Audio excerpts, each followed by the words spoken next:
What is up? What's up? What are we talking about today? We're going to talk about all the judgmental comments that we get. Or about all the times that you interrupt me?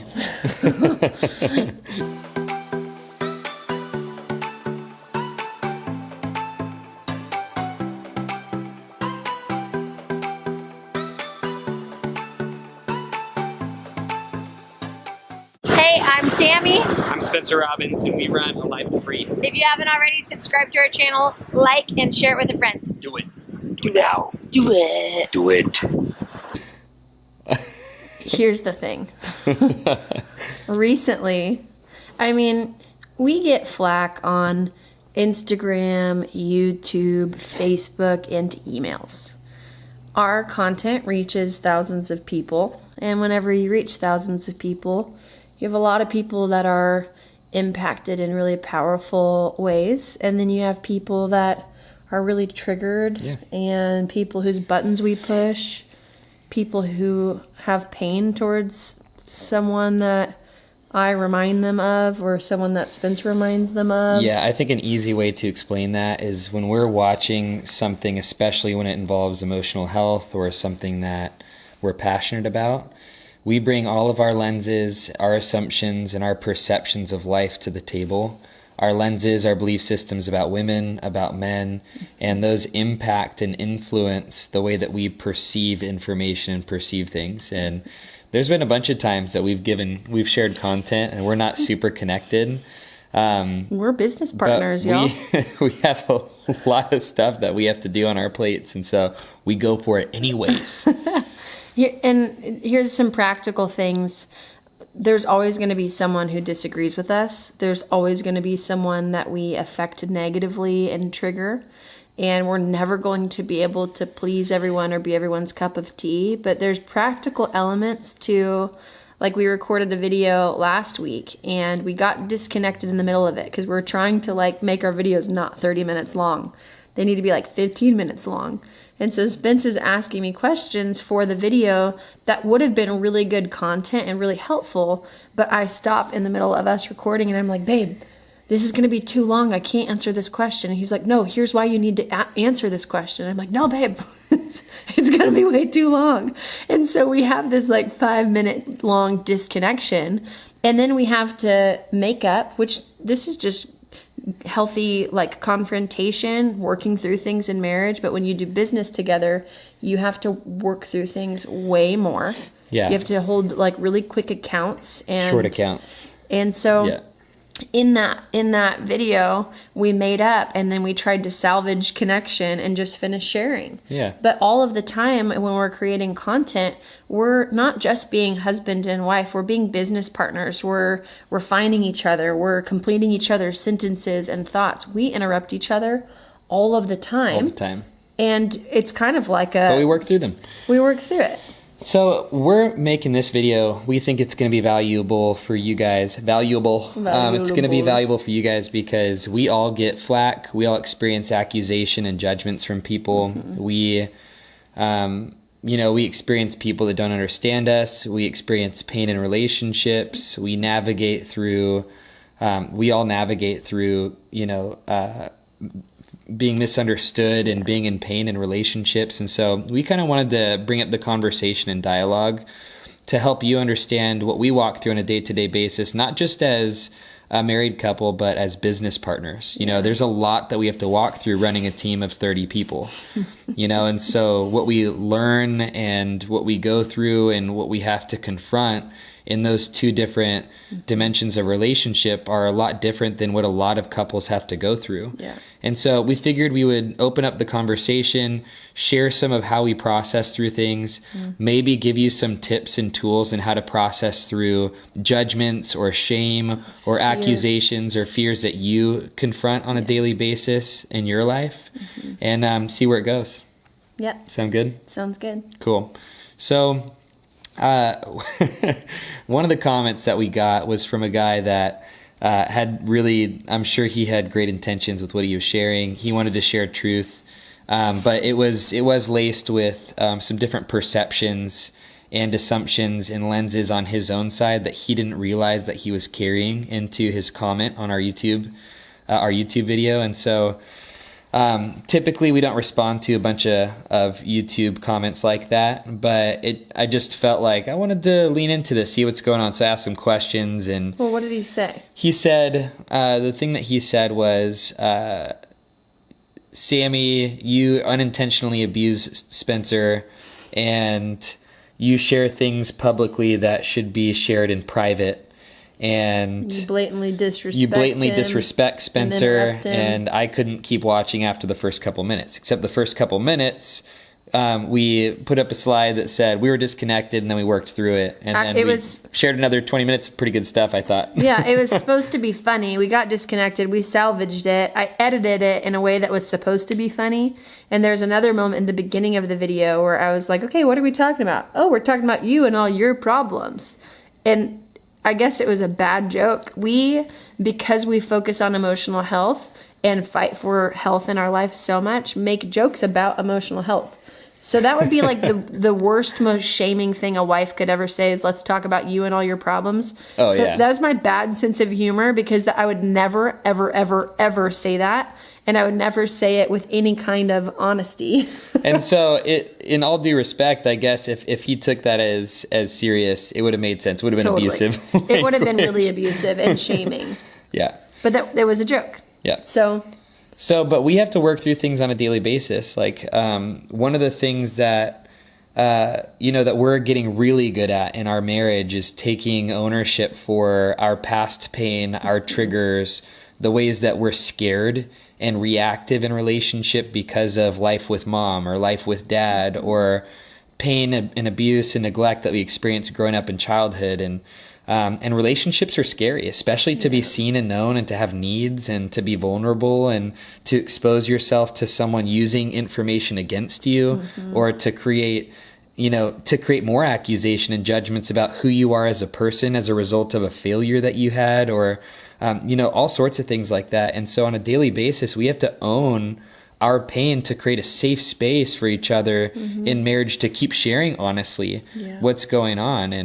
And so that's what we have to do on a daily basis, even with work. And I think what I want to start with sharing is that the goal in our business, like the highest priority in regards to our business, is always connection. Yeah.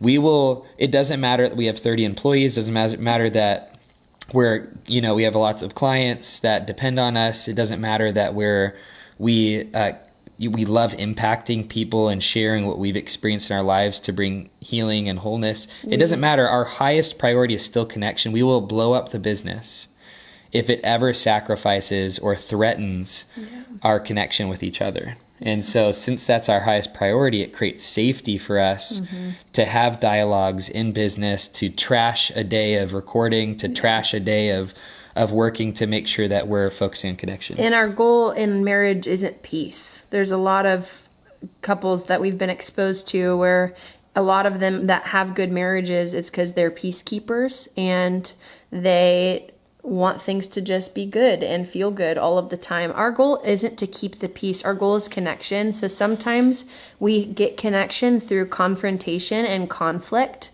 Sometimes we get that through being brutally honest with each other, letting each other into our pain, taking ownership for our past pain.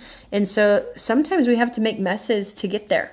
Well, like an example of your highest priority and goal being peace and not connection would be if there was a moment where Sammy interrupted me, and let's say it felt really painful. It reminded me of times in my family where I would share something that I was going through, and either mom or dad or our siblings would just start talking over me, and I felt steamrolled. Maybe if Sammy interrupted me at that moment, it triggered all of that pain, and I just felt steamrolled, and I started shutting down. Well, me shutting down is me leaving connection. That's me disassociating. That's me deciding that I'm not going to let what she's doing hurt me, but I'm also not going to reach into connection and let her know how she's affecting me. And so that's more a peacekeeping. If I just shut down and I don't share anything, that's my goal, is peace in that moment, because I don't have to confront. I don't have to stir the water. I don't have to create a mess and expose myself to her rejection or, anything like that. But our goal in moments like that is connection. And it's really scary, though. It's hard. In a moment like that, I might say something like, hey, Sammy, when you interrupted me there, normally I know we interrupt each other all the time, and we have important thoughts. They come to us. We don't want to lose them, and we know that what we have to say is really impactful. But in that moment, it really reminded me of childhood, in this moment where I just got steamrolled growing up, and it felt so painful when you just started interrupting me there. And and I'm not even saying that it's a logical or rational pain, but it just hurt really bad when you did that. And I don't want to shut down. I don't want to disconnect from you. And so I just wanted to share that with you.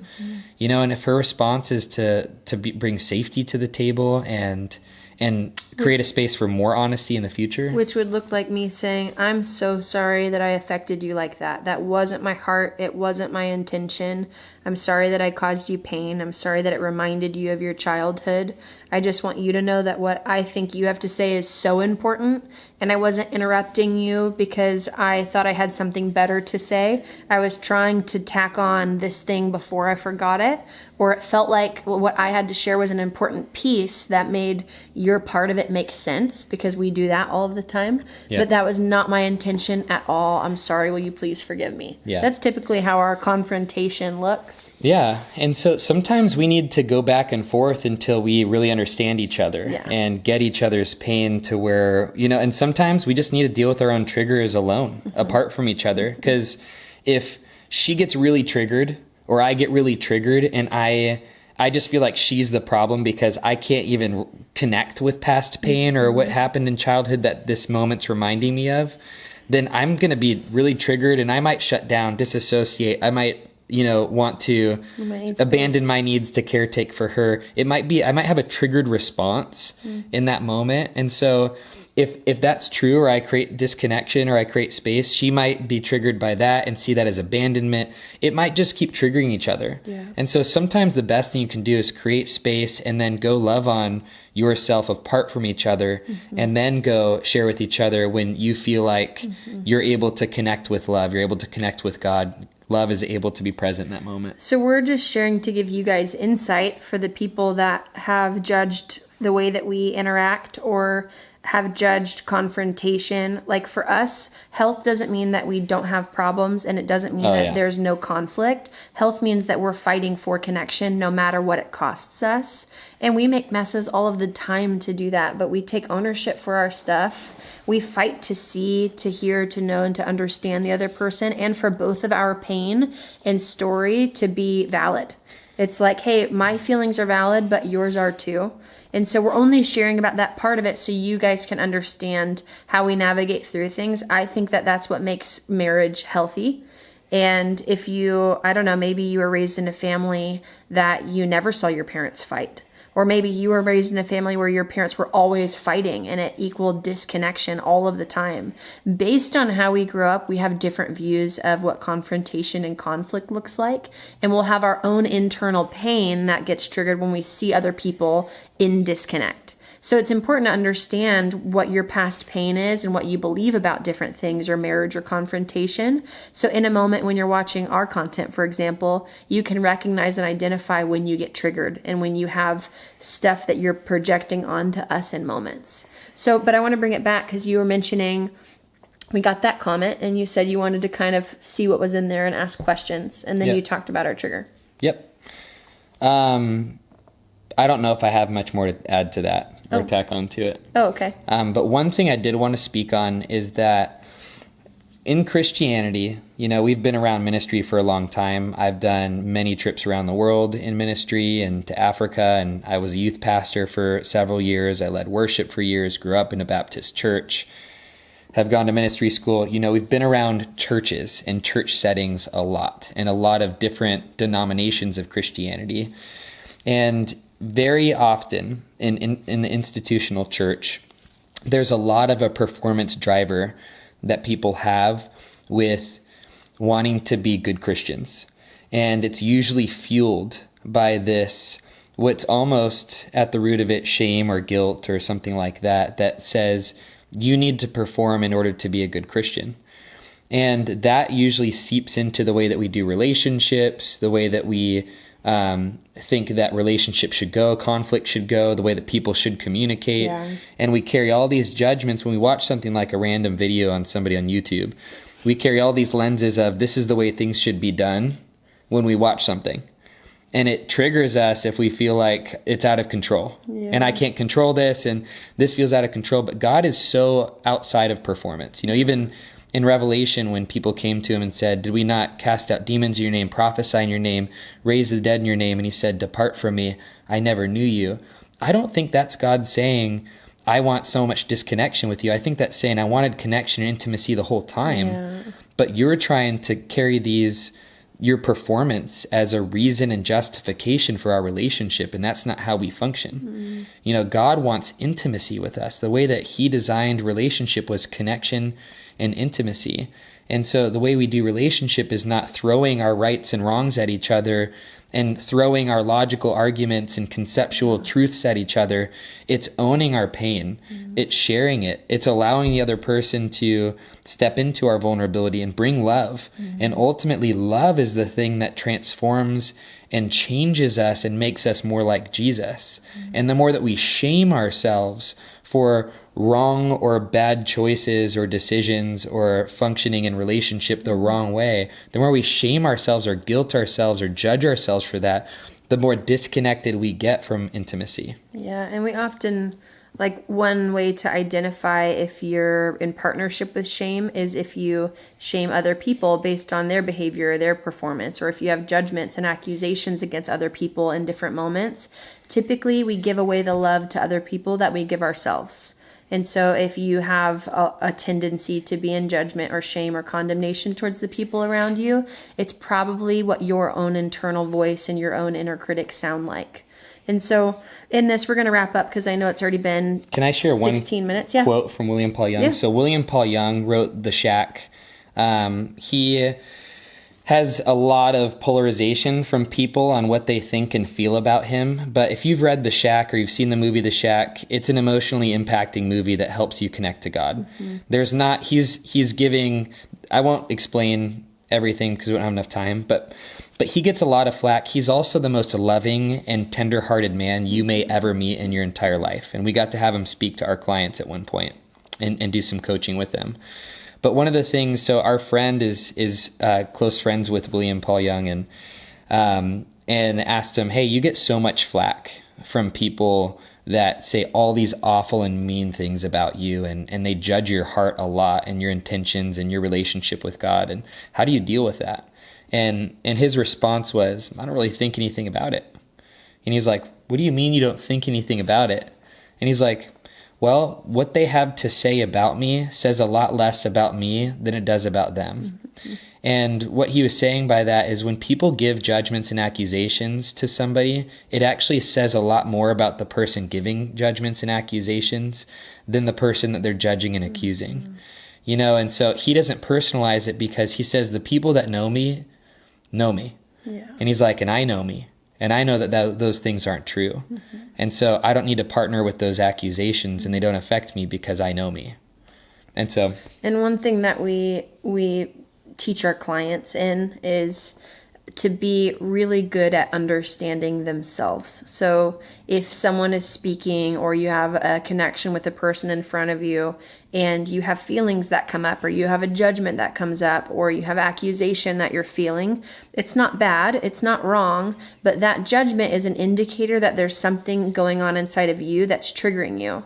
So what I teach my clients is be really good at understanding you, be a good observer of you so that you can figure out what's going on, why, where it's coming from, because whatever you're feeling has nothing to do with that person. That person's just poking on a wound that actually needs to be looked at and healed. And so what I want to invite you guys into is just an invitation of, if you do feel judgments, if you do have pain in your life, whether it's towards us or you're carrying offense towards someone else in your life or a close friend, or regardless of what it is, it doesn't matter.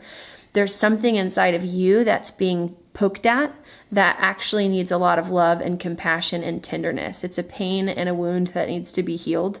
And so yeah, if you really want to go on a deeper journey and you love these videos, you love the free content that we put out, this is not our best stuff.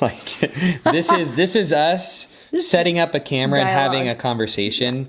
This is not us coaching you. This is not us leading you. This is not us stepping into your specific life, your judgments, your pain in your life, where, where your parents have affected you, relationships have affected you.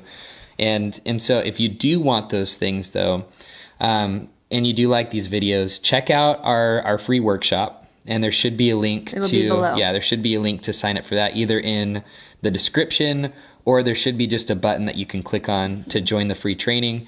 And at the end of that free training, if you feel like you're really inspired to go on a deeper journey where you want leadership, coaching, community, you want to get really vulnerable, you want to take ownership for your pain and learn healthy boundaries and confrontation. And learn how to get self-aware, how to figure out what's going on in you, why, and where it came from, so that you can do relationship and marriage well, then click the link, and we hope to see you on the other side. Yeah, but either way, thank you for giving us your time and for checking out this stuff. And if you haven't already, subscribe.